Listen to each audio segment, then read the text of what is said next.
ወገኖቼ ኢትዮጵያውያን ኤርትራውያን እንዴት ናችሁ? እንዴት ከረማችሁ? ሰላም ለእናንተ ይሁንታችሁ። ወንጌላዊት ጸገነት ነኝ።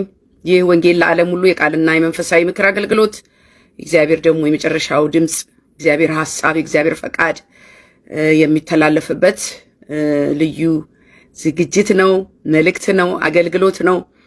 በዚህ አገልግሎት ደግሞ ብዙዎቻችሁ እየተባረካችሁ እንዳለ አውቃለሁ። አስተያየት ለምትሰጡኝ፣ ሼር እና ሰብስክራይብ ለምታረጉ፣ ላይክ ለምታረጉ ሁሉ ጌታ ይባርካችሁ። አሁንም ቀጥሉ። መልእክቱ ለብዙዎች እንዲደርስ ባካችሁ ሼር እና ሰብስክራይብ እንድታረጉልኝ በጌታ ፍቅር ጠይቃችኋለሁ። እግዚአብሔር በቀደመ ማንነታችን እንደማያየን ለማስረዳት የዛሬ መልእክቴ። ኢየሱስ ጌታ ነው። እንኳንም እግዚአብሔር ሆነ ባለስልጣኑ፣ እንኳንም ለኔና ለናንተ ለምንሰራው ነገር ለቤተክርስቲያን ውስጥ እቺ ምድር ላይ ባለችው ቤተክርስቲያን የተሰጠን ስልጣን እንኳንም ገደብ ኖሮ ብዙዎች እኮ እግዚአብሔርን ሆኖ ቁጭ ማለት ነው የሚፈልጉት። እግዚአብሔርን ሆኖ አንቺማ የተፈርዶብሻል፣ አንተማ እንደዚህ ነህ፣ አንተማ እንደዚህ ነህ ያለፈ ፋይል ሲያገላብጡ ይውላሉ። እግዚአብሔር ግን አክብሮ በዛ ቤት ያንተው የራስህ ወንድም አድርጎ አስቀምጦታል። ላንተ የራራ ጌታ ለወንድምህ ራርቷል። እግዚአብሔር ያከበረው ማን ይከሳል? ሃሌሉያ። እስቲ እግዚአብሔርን ለእግዚአብሔር እንተውለት። እናንተ የእግዚአብሔርን ለእግዚአብሔር እንተውለት። እግዚአብሔር መሐሪ ነው፣ ያለፈ በደልን አይቆጥርም። ሰው ግን በቀደመ ማንነታችሁ ይመዝናችኋል። ጳውሎስ በሁለተኛ ቆሮንቶስ 5:16 ላይ እንደዚህ አለ፣ ስለዚህ እኛ ካሁን ጀምሮ ማንንም በስጋ እንደሚሆን አናቅም አለ። ሃሌሉያ። ማንንም በስጋ እንደሚሆን አናቅም አለ። ቤተ ክርስቲያን እኔና እናንተ በስጋ አይን ልንተያይ አይገባም። እኔና እናንተ ከዚህ በኋላ ቅዱሳንን እርስ በርሳችን ልንተያይ የሚገባው በመንፈሳዊ አይን ነው። ይኸው ጳውሎስ አንዱ የሌላውን ኃጢአት በአደባባይ እያጎላ ግን የወንድሙን ገመና እያወጣ መሰዳቢያ ልናረግ አልተፈቀደልንም፣ አልተጠራንም። አገልግሎቱን ልትነቅፍ ትችላለህ። ኧረ ወንድም አለም ትላንትና እንደዚህ ያልከው ነገር ትውልድ ያስታልና እንደዚህ አትበል፣ የእግዚአብሔር ቃል ደግሞ ይሄ ነው ብለን በእግዚአብሔር ቃል እንሞግታለን። በአደባባይ ለምን በአደባባይ ነው እነሱ የሚናገሩት? በአደባባይ የተናገሩትን መቼም እኛ በጓሮ ፍለጋ አንሄድም። በአደባባይ የተናገሩትን ህዝብ ሳይፈሩ ሳይሳቀቁ ያስተላለፉትን ትክክል ያልሆነ መልእክት እናንተም ደግሞ መልስ የምትሰጡት በዛው በአደባባይ ነው።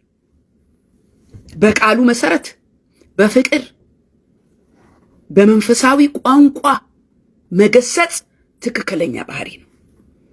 ነገር ግን ሰድቦ ለሰዳቢ መስጠት ደግሞ ባለቤቱና በእግዚአብሔር መካከል ያለውን ጉዳይ ለእግዚአብሔር መተው እንጂ የገዛ ወንድምህን በዚህ ልክ ማዋረድ እኔ አልስማማም። እኔ ስለ አቤል አቡና ተናግሬ አላቅም። ለምን? ስለሚከብደኝ። ይቅርታ አድርግልኝ ወንድም አለ፣ ስለሚከብደኝ ማለት ነው። እግዚአብሔር በዚህ ደረጃ እንደዚህ አይነት ጸጋ እንደዚህ አይነት አገልግሎት ይሰጣል ብዬ አላምንም። አንተ እንደምትሰራው ማለት ነው። ግን ሊሚት ልታበጅለት ይገባል። አሁን ሰሞኑን ዳጊ ላይ የተነሳው መነሳት ትክክል አይደለም። ሰድቦ ለሰዳቢ የአንድ አባት ልጆች ናችሁ። ዳጊ ሜዳነ ነው፣ አንተ ሜዳንኩ ነው ብለህ ነው እኮ ለጌታ መከራከር እኮ ነው።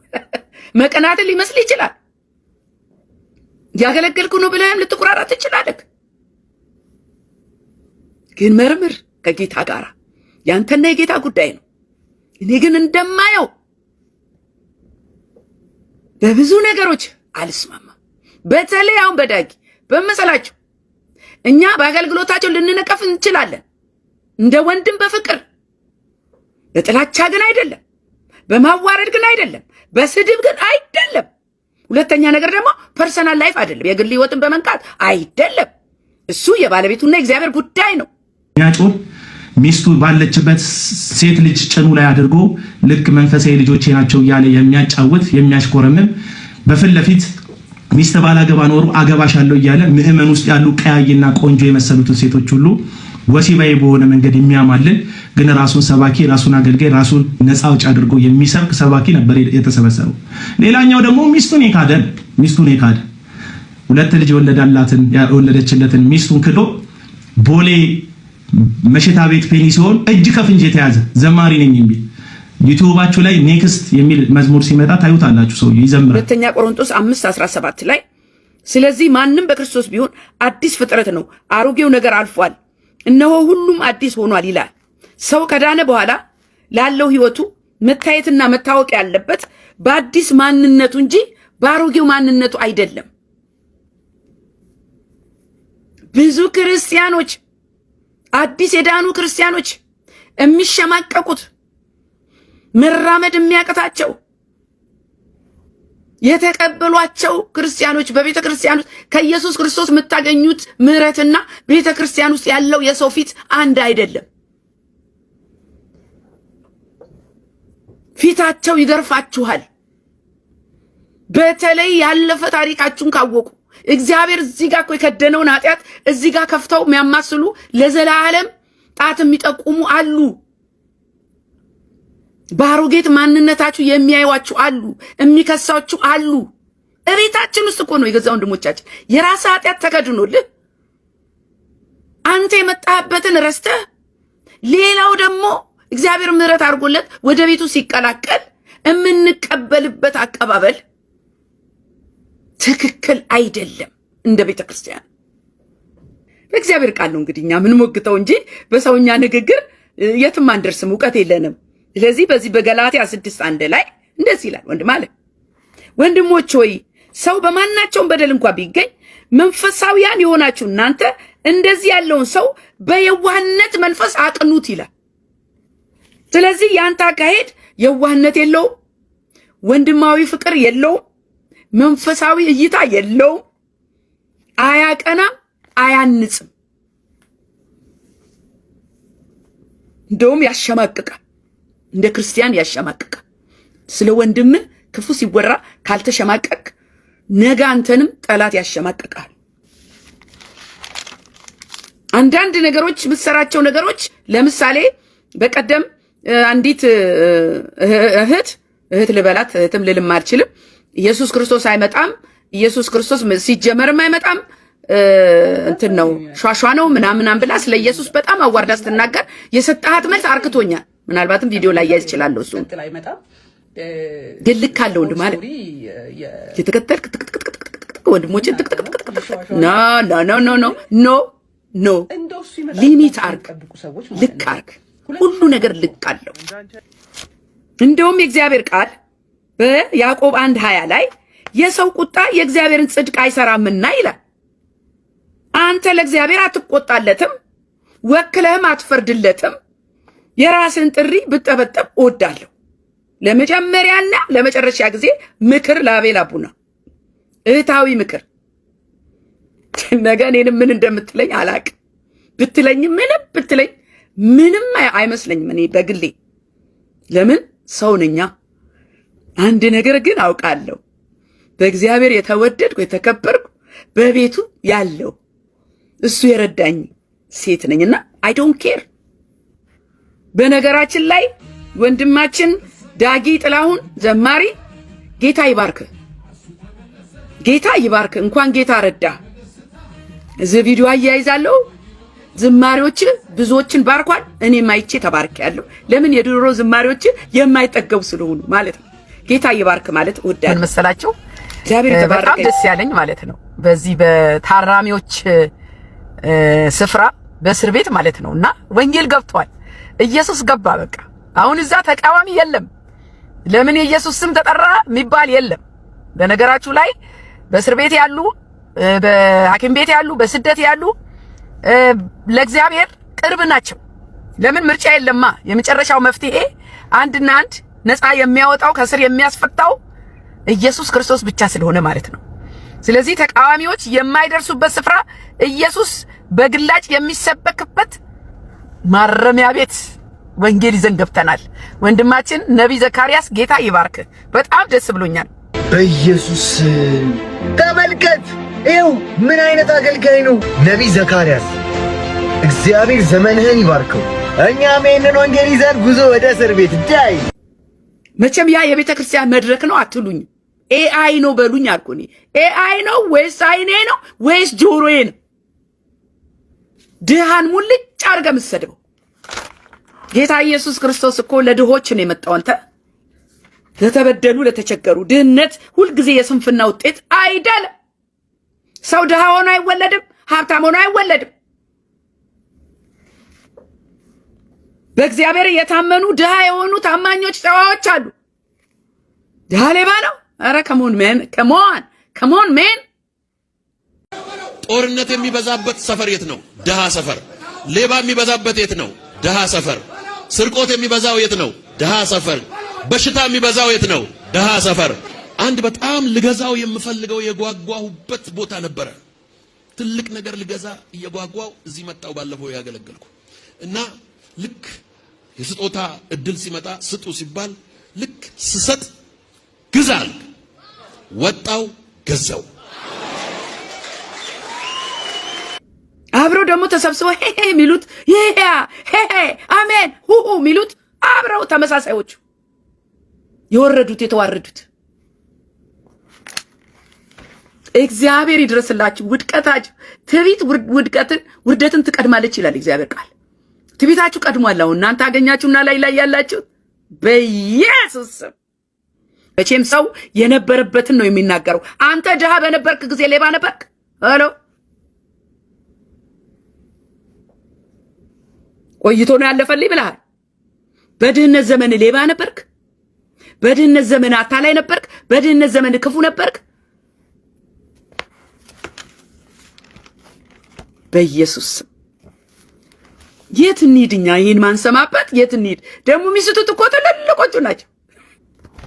የሀገሬ ነቢያትና አገልጋዮች ዛሬ የሚኩራሩት በመኪናቸው፣ በፎቁ፣ በምድራዊ ነገራቸው ከሚታየው ነገር ጋር ተቆራኝተው ድሃውን ደግሞ ይሳደቡ ጀመረ።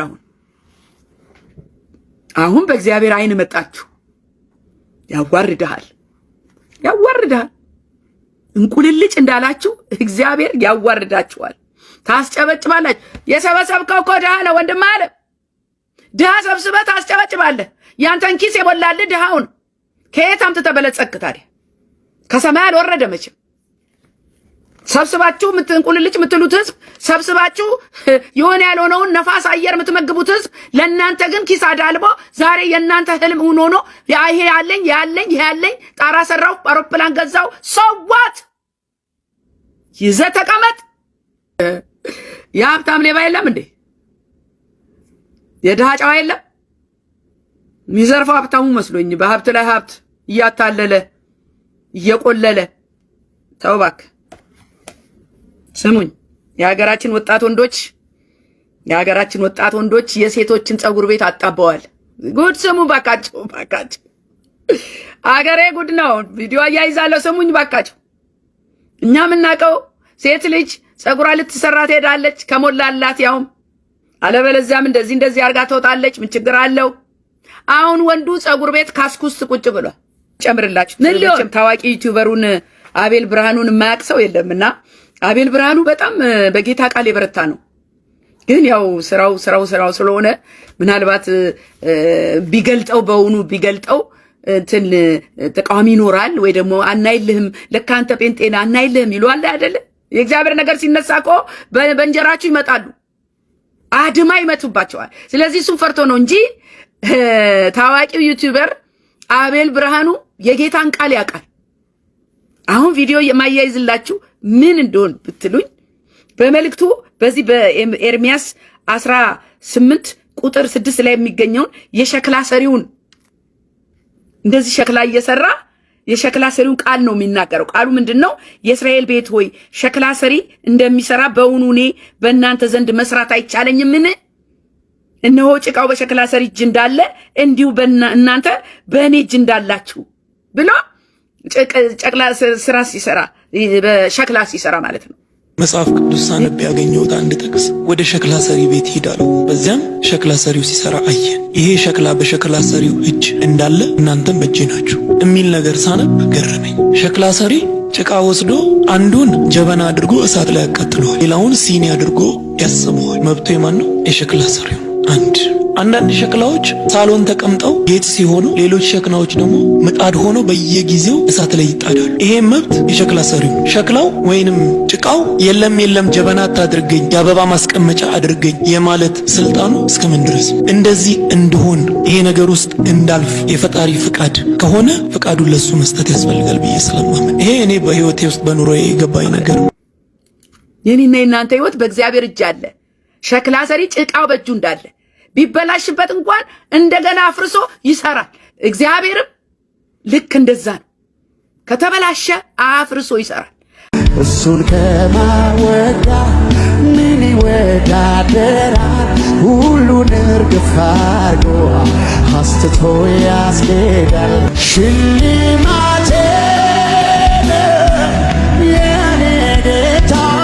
እስቲ አጭር ጸሎት ላርግና ወደ መልእክቴ እገባለሁ። እግዚአብሔር አባት ሆይ እናመሰግንሃለን። ክብር ለአንተ ይሁን። ጌታ ሆይ ይህን ጊዜን ሰዓት ስለሰጠህን እናመሰግንሃለን። ደግሞ ጌታ እግዚአብሔር አባት ሆይ አንተ ጊዜውን ሰዓቱን እንድትቆጣጠር መንፈስ ቅዱስ እንድታግዘኝ የሰሚዎች ጆሮም እንዲከፈት መልእክቱ ደግሞ ለብዙዎች እንዲደርስ ጌታ ሆይ እንድትረዳኝ ለምናለሁ፣ ጸልያለሁ። ጊዜውን ሰዓቱን አንተ ተረከብ። በምትወደው ልጅ በጌታችን በመድኃኒታችን በኢየሱስ ክርስቶስ ስም አሜን። ዛሬ የተለያዩ ሐሳቦችን አነሳለሁ። የመልእክቴ ዋናው ርዕሱ ግን የእግዚአብሔርን ለእግዚአብሔር ነው። የእግዚአብሔርን ለእግዚአብሔር የእግዚአብሔርን ስራ እኛ እንሰራ። እግዚአብሔር የሚሰራው ስራ አለ፣ እኛ የምንሰራው ስራ አለ። እኛ ልጆች ነን፣ እግዚአብሔር አባት ነው። ስለዚህ እኛ ማንሰራው ስራ አለ። እንደ ልጅ ቤት ውስጥ አባት ነው፣ ልጅ ነው። የአባትን ስራ ልጅ አይሰራም። ስለዚህ እንደ ልጅ የኔና እናንተ ኃላፊነት መወጣት ያለብን እንደ ልጅ መሆን ነው የተጠራንበትና በእግዚአብሔር ቤት ስንኖርም የእግዚአብሔር ቤት ስርዓት አለ። ዝም ብለን እንደፈለግን መረን የወጣን ልጆች አይደለም። ስለዚህ በእግዚአብሔር ቤት ስንኖር ሁላችንም ልጆች ነን። ማንም ከማንም አይበልጥም። የእግዚአብሔር ልጆች ከመሆናችን በፊት ደግሞ የነበርንበት የጨለማ ህይወት አለ። ማንም ሰው በክርስቶስ ቢሆን አዲስ ፍጥረት ነው።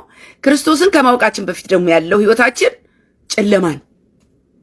ለምን? የዓለም ብርሃን ኢየሱስ ክርስቶስ ስለሆነ ማለት ነው። እና እያንዳንዳችን ማንም ጻድቅ የለም፣ የእግዚአብሔር ክብር ጎሏቸዋል፣ ሁሉ ኃጢአተኞች ናቸው ነው የሚለው እግዚአብሔር ቃል። ስለዚህ ኃጢአታችን የታጠበልን የተደመሰሰልን ክርስቶስ ኢየሱስን አምነን ወደ እግዚአብሔር ቤት ከመጣን በኋላ ነው እንጂ ከዛ በፊት ያለው ህይወታችን የማንኛችንም ጨለማ ነው። ይህንን ነገር ያዙልኝ። ሁላችንም ምሕረት ተደርጎልን ኃጢአታችን ተሰርዮልን ተቀድሰን ነው በቤቱ ያለ ነው። ስለዚህ እግዚአብሔር የሚያበላልጠው ልጅ የለውም። ሁላችንም አንድ ነን። በእግዚአብሔር ቤት ውስጥ ሰው ልጁን እንኳን አያበላልጥም። ምናልባት እንደ ሰው ታላቅ ከታናሹ እችኛዋ ከዛችኛዋ ሊል ይችላል ወላጅ። እግዚአብሔር ግን እንደ ሰው አይደለምና ልጆቼ ብሎ የሰበሰባቸውን ሁሉንም በእኩል አይን ነው የሚያየው፣ አያበላልጥም። በኃጢአተኞች በደለኞች ከእግዚአብሔርም የራቀን ነበርን። በዚህ በኤፌሶን 5:8 ላይ ቀድሞ በጨለማ ነበራችሁና አሁን ግን በጌታ ብርሃን ናችሁ ይላል። ይሄ ነው በቃ። አሁን ዛሬ 2 ነጥብ ነው ማነሳው። የመጀመሪያው ነጥብ በጌታ ኢየሱስ ክርስቶስ አምነው የዳኑት ወደ ጌታ ቤት የመጡት ያለፈ ነገራቸው እንደተተወላቸው አዲስ ፍጥረት እንደሆኑና አንድ እሱ ነው። ሁለተኛው ደግሞ በእግዚአብሔር ቤት ውስጥ ሆነው አይወድቁም፣ ኃጢአት አይሰሩም ማለት አይደለም። እንሰራለን፣ ኃጢአት ልንሳሳት እንችላለን። በኃጢአት ግን ልንኖር ፈቃድ አልተሰጠንም። ስለዚህ በእግዚአብሔር ቤት ውስጥም ሆነ እንደ ሰው ስናጠፋ ኃጢአት ስንሰራ የተጻፈልን ነገር አለ። ኃጢአታችንን በደላችንን ይቅር የሚለን አለ፣ ጠበቃም ይሆንልን አለ። እኔና እናንተ ንስሐ መግባት እንዳለብን እናውቃለን። በቤቱ ሆነ ግን ያለፈ ኃጢአታችንን ወይኛ ወድቀን የተነሳንበትን ኃጢአታችንን እግዚአብሔር ይቅር ያለውን ኃጢአት እያነሳ ጠላት በሰው ተጠቅሞ ክስ ያመጣል። ትልቁን የዳንን ክርስቲያን በቤቱ ውስጥም ያለውን ክርስቲያን አዲሱንም እያሳቀቀ ያለው የሰይጣን ክስ ነው። የሰይጣን ክስ በእነዚህ በሁለት ነገሮች ላይ ነው ዛሬ የምናገረው። እግዚአብሔር የተመሰገነ ይሁን። ሰው ከእግዚአብሔር ምሕረት ካገኘ በኋላ በደሉና ኃጢአቱ ተሰርዮለት ከእግዚአብሔር ጋር በነጻነት ይኖራል። ሃሎ ነጻነን። እኛ እኮ ነጻነን በክርስቶስ ኢየሱስ ጸድቀናል እኮ። ተመርጠን ጸድቀን አክብሮን ያዘን። ስማችን ተቀይሯል። ታሪካችን ተቀይሯል። ያለፈ ነገራችን፣ ጨለማችን ተገፏል። አንድ ጊዜ እንጂ በቅጣት እስር ቤት አያስቀምጥም እግዚአብሔር። ሃሎ ሰው በክርስቶስ ኢየሱስ አምኖ ከዳነ በኋላ የሆነ የሙከራ ጊዜ ተብሎ አይቀመጥም ሳጥን ውስጥ። እንዳለ ሕግ አይደለም። ያለ ሕግ አሁን ንስሐ ስትገቡ አይ በቃ ነፃ ውጡ አይባልም። እስቲል እስር ቤት ልትገቡ ትችላለች። ይቅርታም ጠይቃችሁ ነው ብላችሁ እንደ ሰው ደግሞ ሰውን ይቅርታ ጠይቃችሁ ይቅርታ አርግልኝ ይቅርታ አርግልኝ ብላችሁ መሬት ወድቃችሁ ተጸጽታችሁ እንኳን ሰዎች ይቅርታ ያደርጉ። እግዚአብሔር ግን እንደሱ አይደለም። ልባቸው ለተሰበረ በእውነተኛ ንስሐ ለቀረቡት እግዚአብሔር ይቅርታና ምሕረት ያደርጋል። ስለዚህ የኃጢአታችን ማስተሰሪያ መንገድ ደግሞ በልጁ በክርስቶስ ኢየሱስ አምነን ንስሐ ስንገባ የጌታን አዳኝነት አምነን ስንቀበል፣ ከዚህ ውጪ ሌላ መንገድ የለም። ከእግዚአብሔር ጋር ለመታረቅ ኃጢአታችን በደላችንን ለማስተሰረይ ነፃ ለመውጣት መንገዱ በክርስቶስ ኢየሱስ አምኖ ንስሐ መግባት ብቻ ነው። ዛሬ እንዳልኩት ሁለት ነገሮችን አነሳለሁ። የመጀመሪያው ለአዲስ ክርስቲያኖች ነው። በክርስቶስ አምነው የዳኑ ሰዎች ያለፈ ታሪካቸው ፋይሉ ስለተዘጋ ማንም ሊከሳቸው አይችልም። ፋይሌ ተዘግቷል። ወንድም አለም የወንድምህም ፋይል ተዘግቷል። አንተ ብታነሳው ብታብጠለጥለው የፈለገ ብትከሰው እግዚአብሔር ያከበረውን ማንም ሊያዋርድ አይችልም። ማንም ሊከስ አይችልም። በሮሜ 8:1 ላይ እንግዲህ በክርስቶስ ኢየሱስ ላሉት አሁን ኩነኔ የለባቸውም ይላል። ኩነኔ የለብንም። እኛ በክርስቶስ ኢየሱስ ላለነው ኩነኔ የለብንም። እንኳን ከጨለማ ከነበርንበት ህይወት አውጥቶን ቀርቶ በቤቱ እያለን እንኳን ኃጢአት ብንሰራ ኃጢአታችን ጻድቅ 7 ጊዜ ይወድቃል፣ 7 ጊዜ ይነሳል፣ ኃጢአታችን ይደመሰሳል። ጠበቃ አለን። ወገኖች ይሄ በጣም በጣም በጣም ብዙዎችን ያሰቃየ ብዙዎችን ወደኋላ የመለሰ የዳኑትን ያሸማቀቀ አዲስ ክርስቲያኖችን ያሸማቀቀ ነገር ምንድነው ብትሉኝ የነበሩት በቤት ውስጥ ያሉት እይታቸው የተንሸዋረረ ነው። እግዚአብሔር እንደሚያይ ሰው አያይም። በኢየሱስ ሰው እንደሚያይም እግዚአብሔር አያይም። በዚህ በጣም ረካለሁ እኔ። ጌታ የተባረከ ይሁን። ስለዚህ ከእግዚአብሔር ጋር ታርቀናል። ታሪካችን ተለውጧል። ከድቅድቅ ጨለማ ወደሚደነቅ ብርሃን መተናል ማለት ነው። ማንነታችን ይሄ ነው፣ አዲስ ነው። ስለዚህ በተለይ እንደ እህት እንደ ወንድም የአንድ አባት ልጆች ነን። አስተዳዳሪው አንድ ነው፣ ጠሪው አንድ ነው።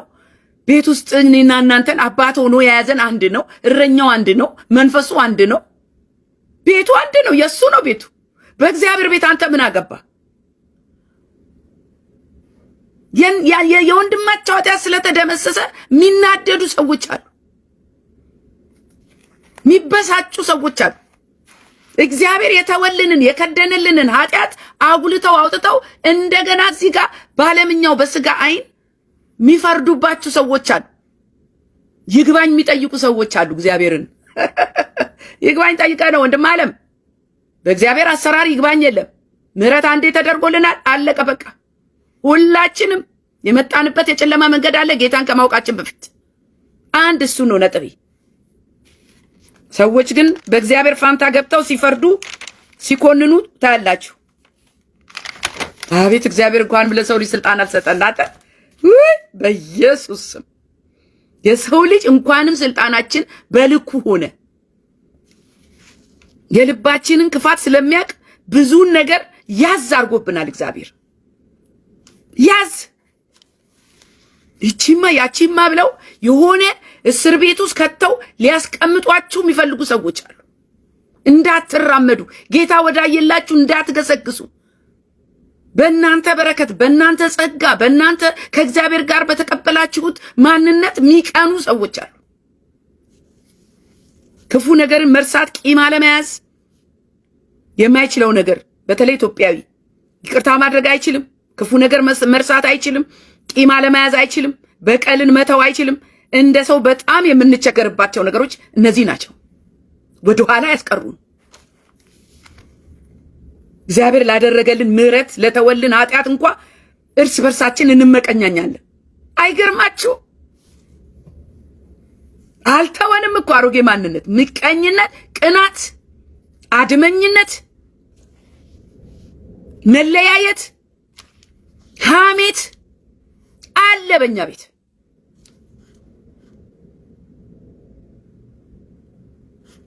ዛሬ እንዴት አለፈላት ብትሉ እሷ እኮ እንዲህ ነበረች፣ እንዴት አለፈላት፣ እንዴት እግዚአብሔር እንደዚህ ያደርጋል፣ እንዴት አከበራት። ወንድም ዓለም አክብሮኛል፣ ምን ታደርገዋለህ? ምንም ማድረግ አትችልም። የስጋ ዓይንህን አንሳ ወንድም ዓለም። የስጋ ማንነት ስጋዊ ጴንጤ ነው ችግር ውስጥ የገባ ነው። አሁን መንፈሳዊ እይታችን ተንሸዋሯል። መንፈሳዊ ዓይናችን ተከድኗል። መንፈሳዊ አመለካከታችን፣ መረዳታችን፣ መገለጣችን በጣም ወደ ኋላ ነው ያለው። ይሄ ነው የተቸገርነው ወገኖቼ። በቃ በክርስቶስ ስንሆን አዲስ ፍጥረት ነን። አሮጌው ተሽሮልናል። ቆላስይስ 3:11 በግሪክ ሰው፣ አይሁዳዊ፣ የተገረዘ፣ ያልተገረዘ፣ አረማዊ፣ ባሪያ፣ ጨዋ ሰው፣ ነገር ግን ክርስቶስ ሁሉ በሁሉ ነው ይላል። ሃሌሉያ።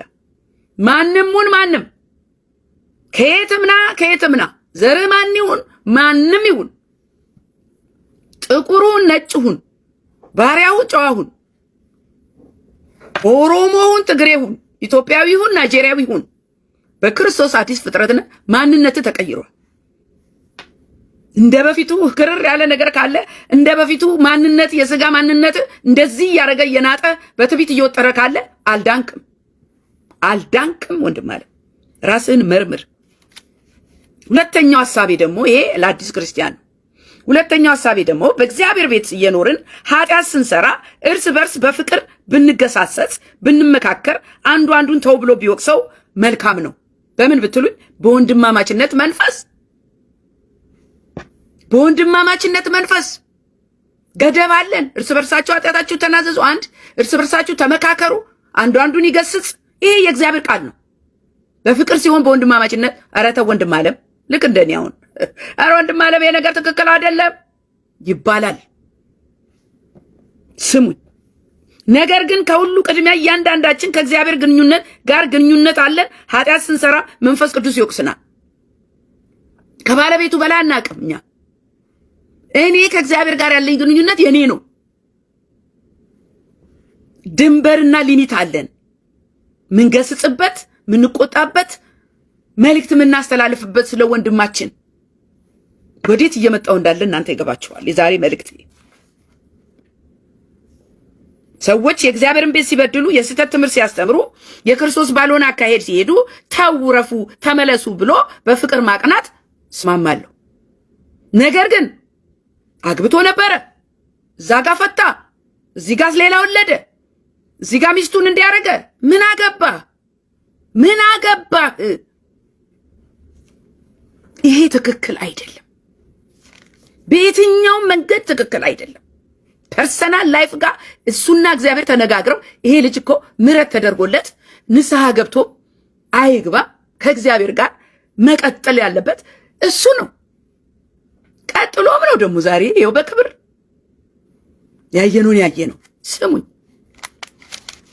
የማያንጽና የጥላቻ መልእክት በወንድም ላይ ማስተላለፍ በጽኑ እቃወማለሁ። እኔ በጽኑ የእግዚአብሔር ቃል እንዲህ ይላል። አንደኛ ዮሐንስ ምዕራፍ 2:1 ልጆቼ ሆይ ዮሐንስ ኃጢአትን እንዳታደርጉ ይህን ጽፍላችኋለሁ። ማንም ኃጢአትን ቢያደርግ ከአብ ዘንድ ጠበቃ አለን፣ እርሱም ጻድቅ የሆነ ኢየሱስ ክርስቶስ ነው ይላል። ዘማሪ ዳጊ በግል ሕይወቱ እግዚአብሔርን በድሎ ሊሆን ይችላል። እኔ ምን አገባኝ?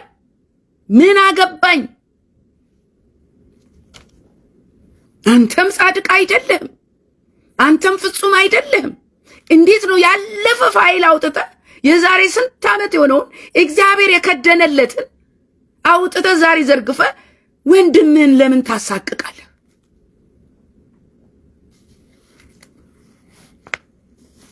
ስሙኝ፣ ዳጊ በግል ሕይወቱ በድሎ ሊሆን ይችላል፣ አጥፍቶ ሊሆን ይችላል። እኔ እናንተ ምን አገባን? እግዚአብሔር ምሕረት አድርጎለት በቤቱ ዛሬም አለ። አዎ እየዘመረ አለ። አዎ እግዚአብሔር ያከበረውን ማን ያዋርዳል? ወንድም አለ ለፋህ እንጂ። ታዲያ በየትኛው የእግዚአብሔር ቃል በመደገፍ ነው እንደዚህ ወንድምህን ማዋረድ ያስከው? ወንድማችን አቤል የትኛው የእግዚአብሔር ቃል ደግፎ ነው አሁን በዚህ በወንድማችን ዳጊ ላይ ይህን ያህል? እናንተ ነግበኔ እኮ ነው፣ ነግበኔ ነው አልኳችሁ እኮ።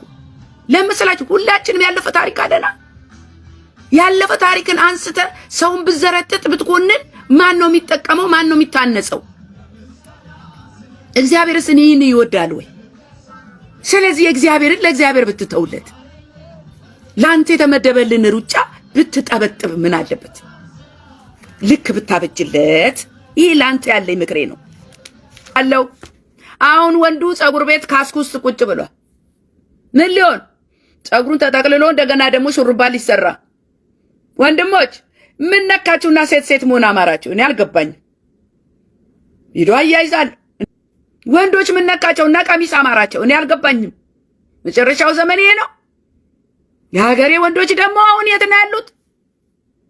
ካስክ ውስጥ ጸጉር ቤት። የእኛን የጸጉር ስራ የሹሩባችንን ጸጉር መሰሪያችንን ውድ አረጉብን፣ ወረፋም ጨመሩብን። ወንድም አለ ውጡ ባካችሁ ከሴት ጸጉር ቤት። እግዚአብሔር እንደሰራችሁ ጸጉራችሁን እንደው አበጣጥራችሁ ብትወጡ፣ ወንድ ልጅ ደግሞ ጸጉር ቤት ሄዶ ካስኩስ ቁጭ ይላል። የሴትነት መንፈስ ካልገባባችሁ በስተቀር ወንድ ልጅ ሹሩባ ይሰራል። ጸጉር ማድረቂያ ውስጥ ቁጭ ብሎ ወንድ አጠገባችሁ አያስጠላ? ኧረ በኢየሱስ ስም አገሬ እኮ ተበላሽታለች። መቼም በባህላችን ወንዶች የሚያደርጉትና የማያደርጉ ነገር አለ እንደ ባህል። ዘንድሮ ጉድበሉ ወንዶችን በሴቶች ጸጉር ቤት ሹሩባ እየተሰሩ ነው። አፄ ቴዎድሮስ እኮ ሹሩባ ቢሰሩ ጀግና ነበሩ። አንተ የትኛውን ጠላት ማርከ ነው ሹሩባ የምትሰራው? ይሄ ከኢሮፒያን የሚመጣ ባህል። እዚህ ሀገር እኮ ወንድ ሴቱ አይለይም፣ ሁሉ ባለ ሹሩባ ነው። ወንዱ ሴቱ አይለይም። ጆሮ ጌጥ አረጋችሁ፣ ዝም አልን። ጆሮ ጌጥ የሚያደርጉ ወንዶች አሉ፣ ዝም አልን። አሁን ደግሞ ጸጉር ቤት መጣችሁ። ነገ ቀሚሳችንን እየለበሳችሁ ቀሚስ ደግሞ ውድ ሊሆን ነው። ኧረ እባካችሁ ተው ተው። ሴትን መምሰል መርጠዋል ወንዶቻችን። እኔ ለምን እንደሆነ አልገባኝም።